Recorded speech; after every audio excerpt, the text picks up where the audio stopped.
Hello again, my name's Daniel. Welcome back to my channel, Guild TV. I've got no rhythm.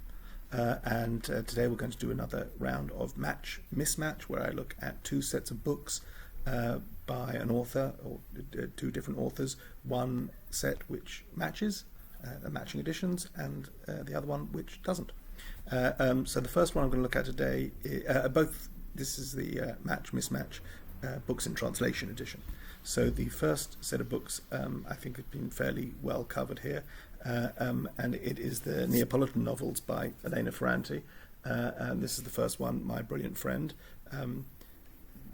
Probably not, I'm not going to be the person that's going to sell these to you if you haven't read them. I think they are extremely special. It's a story of two women, told in the first person by one of the women, about her life and about the life of her brilliant friend.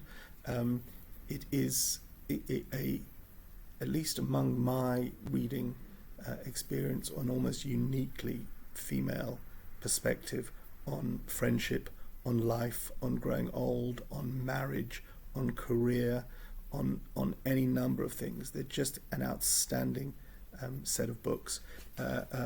This first one, so this is the first one, it was called My Brilliant Friend, blurbed on the back by Alice Sebold, who you may or may not know from, she had a really big book in the early 2000s called The Lovely Bones, which was then made into a movie. I think she only published one other novel after that. And I had a problem with The Lovely Bones. It's a fantastic book. I'm not sure it's a novel. To me, I think it's a therapy session told as a story, but that's a discussion for another time. Also, interestingly, on blurbing this on the back is Jhumpa Lahiri. I'm a big fan of Jhumpa Lahiri. She won the Pulitzer for her first collection of stories, which was Interpretive Maladies, and she's gone on to write some other novels and at least one other short story collection. And took herself off later in her life and her career, moved to Italy. These books are translated from the Italian. We'll get to that. Jhumpa Lahiri moved to Italy, and having published or having written only in English before then, learned Italian and published a book in Italian. Why am I bringing this up? Because her book in Italian, which I have here, that's a book which has been now translated back into English, not by Jhumpa Lahiri. This was translated into English by Anne Goldstein, who famously is the translator of the Neapolitan novels. And of course, in utter synchronicity, this book is also blurbed by Ferrante. So I think that's the connection between all these things. That's how Jhumpa Lahiri ends up on the cover blurb for the first in the series.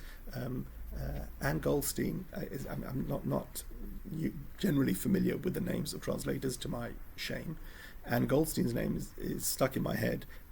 She's copy editor at the New Yorker, which is godlike level to begin with, and taught herself Italian, or learned Italian, and became won the gig as the translator of all four of the Ferrante novels. She's gone on to translate other works by Ferrante, and I think Primo Levi and some other authors. I was listening to a podcast, and I wish I could remember, this would be a much better anecdote if I could remember what I was listening to, but I was in the podcast, they were talking about something, and they were talking to it was a female author, and the interviewer asked her, they were talking about books, the interviewer said, "Oh, have you read the Neapolitan novels?" And she says, "Yes, and you'll never guess, my husband, or my partner's aunt is the translator." And this whole conversation came out that Anne Goldstein is her partner's aunt, or it's Auntie Anne, and they've always known her. And only after everyone was talking about these books were already a big hit, I think they'd heard them, someone was telling her to read them, and Anne Goldstein had kept this whole thing very quiet. This is what she'd done as a side gig. She happened to be the translator of the most talked about books in New York at the time. Anyway, not a great story, but so now I always remember Anne Goldstein. So Europa Editions is the publisher here. They publish all their books, actually look very similar. They are a New York publisher who I think started, they at least post works in translation predominantly, I believe. I think they also do some books that were originally written in English, but that's how they've got their name. And I think this has been a huge hit for them and a massive part of their arriving on the scene. So that's the first one, My Brilliant Friend, followed by Story of the New Name, which got a little bit bigger. Then you've got, let's line these up and we can see what it's like when you have beautiful matching editions. This was book 3, Those Who Leave and Those Who Stay. And then the final book in the series was The Story of the Lost Child. And the whole thing amounts to probably 1,000+ pages. I love these. So there's slightly, I don't know if you can pick up the colours, each one is a slightly different variation colour-wise. For some reason, the pages of the second one for me are The Story of the New Name is much yellower than the others. I don't know why that is, don't care. But that is just a gorgeous set of matching editions. That is the Neapolitan quartet by Elena Ferrante, all in lovely matching editions. Match. Okay, let's move on and talk about something slightly less satisfying. Also, one of the great translated works of the 21st century.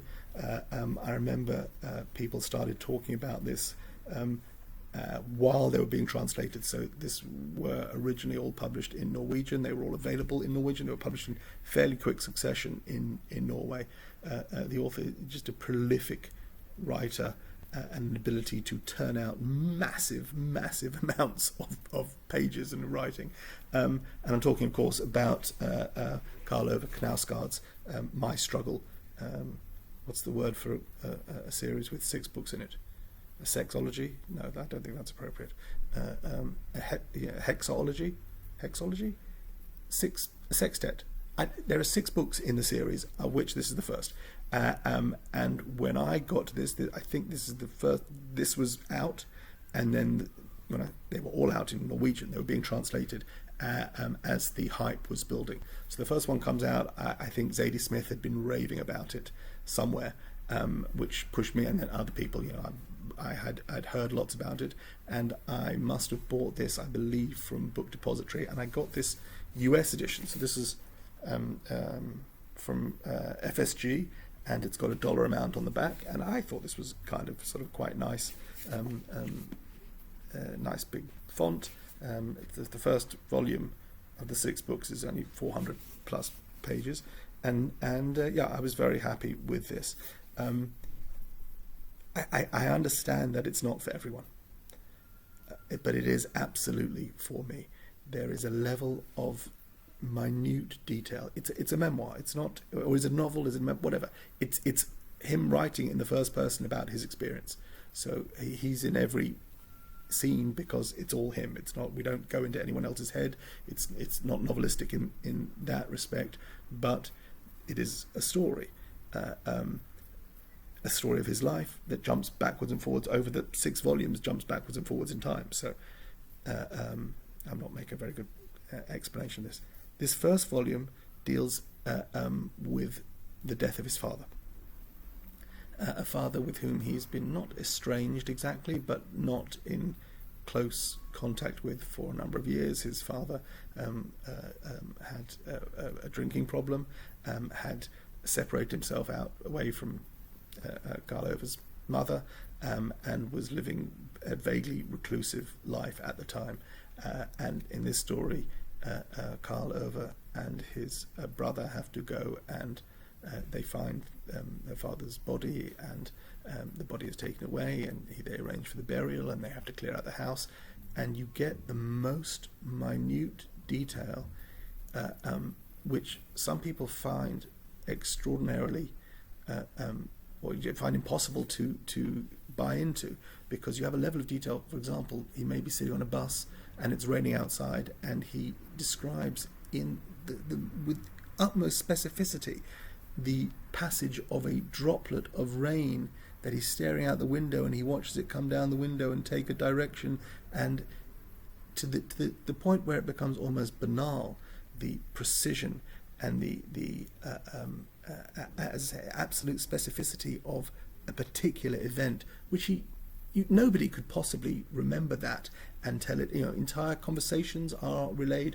both sides of a conversation, sometimes 3 sides of a conversation are all relayed with perfect recall, which on the one hand cannot possibly be accurate, but on the other hand have a truth to them, only because they have a truth to the writer, and that's very much what it's about. So I think some of the problems people have with the book is that he may be he's felt to be appropriating the stories of the other people, his family, his wife, his second wife, the mother of his children, that he reveals things about them that some people feel were not his to reveal. But the point is, he's only talking about his version of it. And it's about memory. There's a level of narcissism here, a level of self-involvement that is deeply troubling in some way, but just miraculously intimate, and that we are allowed to follow him on this journey through his own struggles. The book is called My Struggle. In Norwegian, I believe it's Min Kamp, and it is a deliberate, humorous echo of Adolf Hitler's memoir. In my head, I like to sort of benevolently think it's like, if you know the U2's Rattle and Hum album, when they cover Helter Skelter, Bono says to the audience before the song, Charles Manson stole this from the Beatles and we're taking it back. So maybe Knausgaard's trying to take back the concept of my struggle from Hitler. I don't know. Don't care. Because it's good. For me, it's been an enormous privilege to have read all 6 of these books and been part of the intimate turnings of one man's mind. As a collector of books, it's been a slightly more frustrating experience, I say. So this was the first one. After this, I started getting them from the UK. So my first US edition, and then I got book 2, where the published by Vintage in the UK. They started putting photos of Knausgaard on the cover. So I got that, and that was great. So we got those, and then they start coming in. These were coming out in English translation, all translated by the same guy, a guy called Don Bartlett, from Norwegian to English, and these were coming out one a year in Vintage paperbacks. So that's the third one. I actually, at some point, I don't know why, I have a copy of the third one, Boyhood Island, in hardback, that I think I won in a contest. It's at my mum's, so I don't have it, but because I'd already bought it in paperback. So that's the third one. And then we've got the fourth one, Dancing in the Dark. As I say, these were being translated and published at a rate of about one a year. I got the fifth one, Some Rain Must Fall, another great picture of Knausgaard on the cover. And then, when it came to the sixth one, it took a little longer, I believe, to translate. And this time, Don Bartlett doesn't translate it on his own. He is joined, there is another translator, or at least the blurb says translated by both Bartlett and, so Don Bartlett and Martin Aitken. And the reason why you needed 2 people to translate it is because it was about 1,200 pages, and in this completely different edition. So this is still Vintage. They know that I bought the last 4. Okay, forget the fact I made a mistake with the first one, I get it. But I've been, loyally buying them one year after another, and when they put out the last one that I've been waiting a year and a half for it to be published, it comes in this totally different edition. So these are the 6 books. I guess part of the mismatch. I guess another part of the reason why Knausgaard, I connected with Knausgaard, is I think I'm almost exactly the same age as him. So that when he's 13 and pimply and discovering girls, when he's 16 and trying to wrestle with school and creating his own identity, when he's going out into the workplace, when he's doing all sorts of things that he does, I'm almost exactly the same age as he is. Then the first book, I read this one in, I think, 2013.